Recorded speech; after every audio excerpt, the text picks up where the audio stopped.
नमस्कार, मैं हूं माही सिंह और आप देख रहे हैं नेक्स्ट नाइन न्यूज। आज बात करने वाले हैं दिल्ली की सियासत को लेकर। जी हां, दिल्ली में अरविंद केजरीवाल के जेल से बाहर आने के बाद जिस तरीके से पूरा सियासी माहौल बदल गया है, भारतीय जनता पार्टी को कहीं ना कहीं शिकस्त मिलती हुई भी नजर आ रही है। इससे ये माना जा रहा है कि इस बार के जो दिल्ली के विधानसभा चुनाव हैं, कहीं ना कहीं बेहद दिलचस्प होने वाले हैं। जी हाँ, भारतीय जनता पार्टी जो 27 साल से सत्ता से दूर है, वहीं अरविंद केजरीवाल फिर तीसरी बार कहीं ना कहीं ताल ठोकने के लिए एकदम से तैयार हैं। आतिशी को उन्होंने सीएम बनाकर जिस तरीके से पूरा सियासी माहौल बदला है, उससे ये माना जा रहा है कि अब भारतीय जनता पार्टी के पास कोई मुद्दा नहीं है अरविंद केजरीवाल को घेरने का। ईडी सीबीआई के मामले में अरविंद केजरीवाल को तो बड़ी राहत मिल गई है, लेकिन क्या आने वाले दिनों में ये राहत मिलते हुए नजर आएगी? क्योंकि अरविंद केजरीवाल ने दिल्ली की जनता का भरोसा जीतने के लिए ये दांव चला है। अब ये दांव भारतीय जनता पार्टी का इसका क्या फायदा उठाते हुए नजर आएगी या फिर मात खाते हुए नजर आएगी? वहीं दूसरी तरफ अगर देखा जाए तो भारतीय जनता पार्टी के खेमे में भी सीएम चेहरे को लेकर कहीं ना कहीं बड़ा खरमंडल मचता हुआ नजर आ रहा है। जी हाँ, एक तरफ बांसुरी स्वराज है, मनोज तिवारी हैं और स्मृति ईरानी है। इनमें माना यह जा रहा है कि इन तीनों चेहरों में से भारतीय जनता पार्टी किसी को बड़ी जिम्मेदारी देती हुई नजर आ सकती है।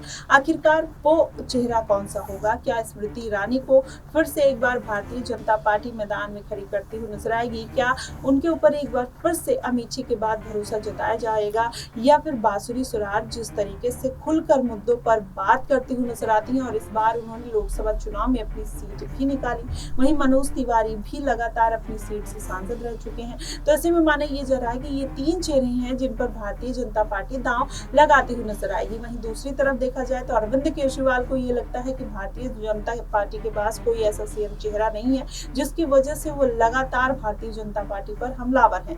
ऐसे में अगर भारतीय जनता पार्टी कोई मजबूत और बड़ा चेहरा लेकर दिल्ली में उतरती है तो जाहिर तौर पर कहीं ना कहीं केजरीवाल की मुश्किलें बढ़ती हुई नजर आएंगी और यही बात का डर कहीं ना कहीं केजरीवाल को भी है। इसलिए वो लगातार पदयात्रा कर रहे हैं, जनता के बीच में जाकर अपनी बात रखते हुए नजर आ रहे हैं और जिस तरीके से भारतीय जनता पार्टी को निशाने पर ले रहे हैं, उससे ये कहा जा सकता है कि कहीं ना कहीं इस बार दिल्ली के सियासत में कुछ बड़ा खेल होता हुआ नजर आएगा। भारतीय जनता पार्टी क्या अरविंद केजरीवाल के निशाने पर आएगी और जनता को वो गुमराह करते हुए नजर आएंगे, या फिर वाकई में जिन चुनावी मुद्दों को केजरीवाल उठाते हुए नजर आ रहे हैं उनको पूरा करते हुए नजर आएंगे? पहले केजरीवाल की आप ये वीडियो देखिएगा जरा, क्या कुछ कहते हुए नजर आते हैं और किस तरीके से जनता को अपनी तरफ खींचने का प्रयास कर रहे हैं। देखिएगा वीडियो। 2-4 दिन पहले मैं इनके एक बड़े नेता से मिला था। उनके नेता से मैंने पूछा कि मुझे गिरफ्तार करके उनको क्या फायदा हुआ, तो उन्होंने जो जवाब दिया वो सुन के मैं भौचक्का रह गया। मैंने उनसे पूछा मुझे गिरफ्तार करके आपको क्या फायदा हुआ, तो कहते हैं कि दिल्ली सरकार तो डिरेल हो ही गई, दिल्ली तो ठप हो ही गई। मुझे उनका जवाब सुन के बहुत दुख हुआ और बहुत शौक लगा कि क्या मुझे गिरफ्तार करने का उनका मकसद दिल्ली को ठप करना था? क्या मुझे गिरफ्तार करने का मकसद उनका दिल्ली सरकार को डिरेल करना था? क्या मुझे गिरफ्तार करने का उनका मकसद दिल्ली के लोगों को तकलीफ पहुंचाना, मुश्किलें पैदा करना था दिल्ली के लोगों के लिए?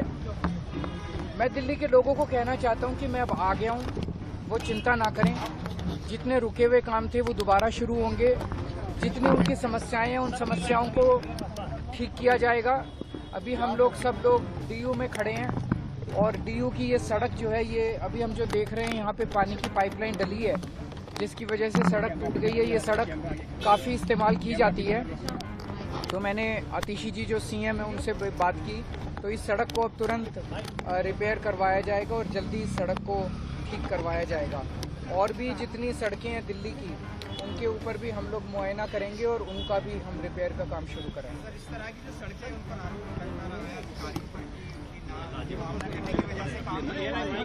मैंने जैसे बताया कि इन लोगों का मकसद ही ये था कि दिल्ली का काम ठप करके आम आदमी पार्टी की सरकार को बदनाम करना, लेकिन हम दिल्ली के लोगों के काम रुकने नहीं देंगे। अब मैं आ गया हूँ जेल से बाहर, जितने रुके हुए काम है वो सारे काम दोबारा चालू करें। तो देखा आपने किस तरीके से अरविंद केजरीवाल ने सियासी दांव चल दिया है। आखिरकार भारतीय जनता पार्टी इस दांव में फंसती हुई नजर आएगी या फिर कुछ बड़ा करती हुई नजर आएगी।